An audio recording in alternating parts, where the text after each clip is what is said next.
വീട്ടില്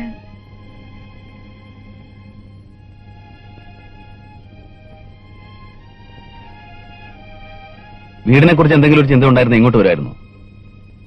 സ്വന്തം സുഹൃത്തെ പറ്റി മാത്രമല്ലേ ആലോചിച്ചുള്ളൂ. മക്കളെ പറ്റി പോലും ഓർത്തില്ലല്ലോ.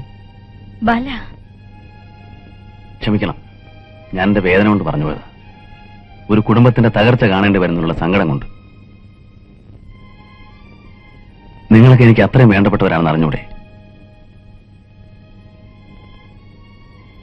എനിക്കിപ്പോഴും പറയാനുള്ളത് നിങ്ങൾ തിരിച്ചു വരണമെന്നാ. തെറ്റുകൾ എല്ലാവർക്കും പറ്റും എന്ന് കരുതി തെറ്റുകളിൽ തന്നെ മുറുകി പിടിച്ച് കഴിയണമെന്നില്ല. തെറ്റാണെന്ന് മനസ്സിലായി കഴിഞ്ഞാൽ അത് തിരുത്തുന്നതാണ് വിവേകം. തിരിച്ചു വരണം, എല്ലാം നേരെയാവും.